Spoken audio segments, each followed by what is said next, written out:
The muses behind great songwriting are often more fickle than we'd like to imagine. Sometimes there's a real spark of imagination, a real creative drive, but since musicians are just regular people, they sometimes just connect with the song they hear on the radio like us mere mortals. Maybe the song so resonated with them that they needed to express those emotions in a tightly crafted chorus. Maybe the song inspired so much anger that they couldn't wait to hit the recording studio to verbally assault the creator. Or maybe they've just been called out for being a terrible human being in a hit song and feel the need to clear their name by writing their own hit song in response. I mean, haven't we all been there, guys? I'm Josh from WhatCulture.com, and these are 8 famous songs that are actually responses to other famous songs. Before we go any further though, this video is brought to you by Surfshark. What's Surfshark, I hear you ask?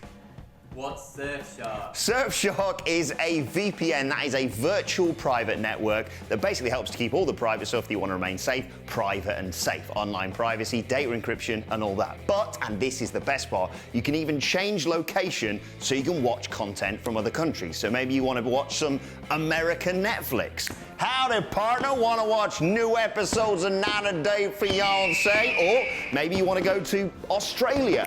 G'day mate, how about watch some Aussie Hulu with a bloody kangaroo? Or even... Hey, we get it. In all seriousness though, it really is great. And maybe if you're travelling somewhere and you're British and you want to watch good old BBC iPlayer, you can do that as well.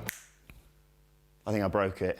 Plus, with our promo code, you get 83% off and 3 months free. The link is in the description and the promo code is, of course, WhatCulture. Find out more at surfshark.com, and if you're not happy, there's even a 30-day money-back guarantee. Thanks to Surfshark, and now, back to the video. Number 8, Katy Perry, California Girls, a response to Jay-Z and Alicia Keys' Empire State of Mind. Hip-hop feuds aren't anything new, and they stretch all the way back to the infamous East Coast-West Coast beef of the 90s. Nas and Jay-Z were in a notable tangle a few years ago as well, but while the two rap superstars were verbally assaulting each other's work, old Jay-Z probably didn't suspect that he was about to become entrenched in a bitter turf war with a pop songstress. Katy Perry, the I want to speak to the manager star of the pop world, took umbrage with all of the attention being paid to her colleagues in the East and wrote California Girls as her version of a diss track. Since the song is less than overt about it, you would be forgiven for overlooking the fact that California Girls was apparently a response to Jay-Z and Alicia Keys' massively praised Empire State of Mind. Perry said at the time that she was jealous of all the love that was given to the East Coast, going so far to say that Tupac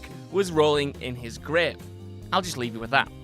Number 7, Roberta Flack, Killing Me Softly, a response to Don McLean, Empty Chairs. When you hear the words strumming my pain with his fingers, you likely don't think of the guy who wrote American Pie, the song, not the movie, although I suppose both fit. You probably think something horrible. Originally popularized by Roberta Flack, Killing Me Softly was first written and recorded by Laurie Lieberman after seeing Don McLean perform at a club in Los Angeles called The Troubadour. In fact, the song was initially called Killing Me Softly with His Blues and was inspired by the heartache McLean expressed in the song Empty Chairs. For those unfamiliar with the tune, Empty Chairs is about a lost love and invokes some iteration of the old saying, you just don't know you've got until it's gone. When everyone else had left the club after McLean's set, Lieberman stayed and scrawled a short poem on a bar napkin, which she would later expand into the beautiful, heartbreaking song we know today.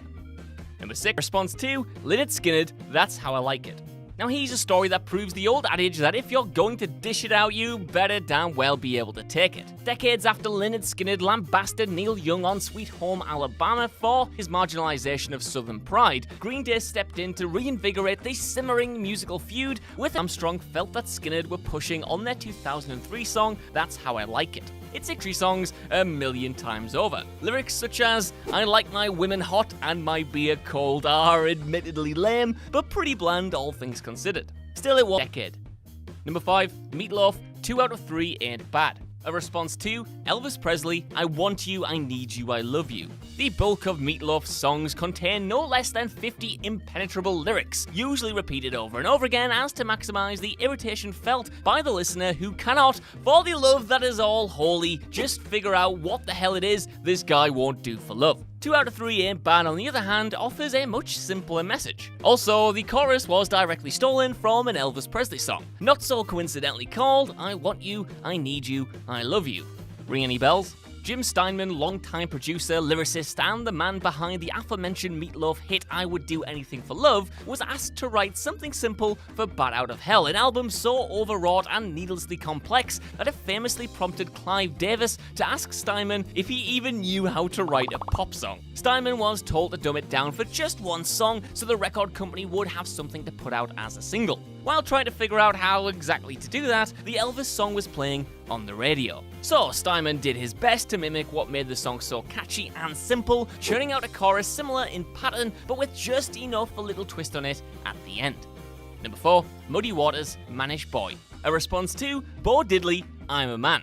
Blues titans Muddy Waters and Bo Diddley had an interesting relationship, one of moderately friendly competition that played out in their music. A long and prosperous chain of iconic songs kicked off when Diddley recorded a ditty called I'm the Man that was heavily influenced by Waters' Hoochie Coochie Man. Both songs were about their respective crooners' mojo, but later that same year, Waters recorded a mocking response called Mannish Boy, which is so similar to the song it's calling out you'd be forgiven for assuming they were both written by the same person. In fact, Diddley even gets a writing credit on the tune, perhaps because so much of it seems borrowed. A handful of lyrics are intentionally pulled nearly verbatim from I'm a Man, with Waters also spelling out his madness like his cohort also did. He also takes an opportunity to one-up Diddley's sexual stamina, clocking himself at 2 hours in the bedroom versus Diddley's 1. To make things more confounding, the musical structure of Mannish Boy centers on the classic call-and-response blues riff you've heard in songs like Bad to the Bone, a riff that was popularized in a little song called Hoochie Coochie Man, the song that kicked off this whole goddamn chain. Number 3, Woody Guthrie, This Land Is Your Land, a response to Irving Berlin, God Bless America.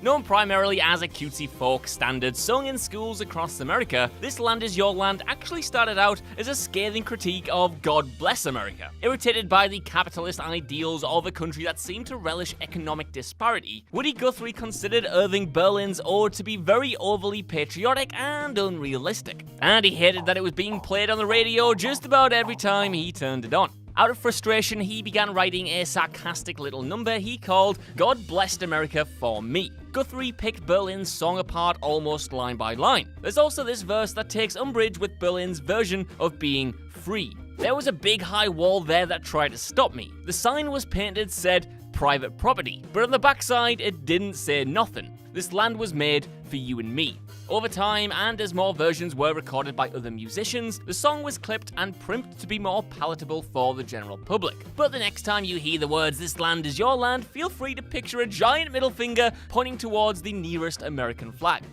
Number 2, John Mayer, Paper Doll, a response to Taylor Swift, Dear John. It's likely you don't even remember that Taylor Swift and John Mayer dated because, well, John Mayer has dated nearly every female celebrity in the world at some point or another. Still, their breakup was worth remembering, if only because it spawned a very passive-aggressive feud in their ensuing albums. First, Taylor Swift took a few swings with the incredibly on-the-nose Dear John, where she lamented ignoring all of her friends when they told her to, in so many words, run from her relationship with Mayer as fast as possible. She also proclaims that she was too young to be messed with, but that she was luckier than Mayer's previous flings, who were run dry and left with tired, lifeless eyes. It wasn't long before Mayer rebutted with Paper Doll, an obvious stab in Swift's direction. Here he mocks his ex-girlfriend's naivete, singing that although she might want to run away, she has no idea what she's actually running from. Number 1, Led Zeppelin, The Rain Song, a response to The Beatles' Something. Technically, this is less a response to a song than it is to the songwriter behind it, but the story is just too good to not include. At some point in the history of our magical universe, members of the Beatles and Led Zeppelin collided, and somehow we all didn't explode into a burst of the insignificant life refractions that we are in comparison to those two bands. When George Harrison and John Bonham crossed paths, it wasn't all high fives and groupie stories though. Apparently, Harrison couldn't wait to point out Zeppelin's one major flaw, because he's a Beatle and could just do that without getting punched, I guess. He said, "The problem with your band is that you don't play any ballads." Apparently, in Harrison's eyes, Tangerine, Thank You, and Going to California didn't quite classify as ballady enough. Either that, or he had no idea that love songs and schlock are not always connected at the hip. So for Led Zeppelin's next album, Houses of the Holy, Bonham and company made sure to include The Rain Song, a 7-minute low-tempo, heart-rending tune that borrows the opening couple of notes from Harrison's own ballad Something. And that's just about the most respectful way you can ever tell a former Beatle to go screw himself. So that's our list. I know you guys think down in the comments below. Did you know that these songs were connected? Because I sure didn't before starting this video. But while you're there, could you give us a like, share, subscribe, and head over to WhatCulture.com for more lists and news like this every single day. And we'll see you soon. Bye.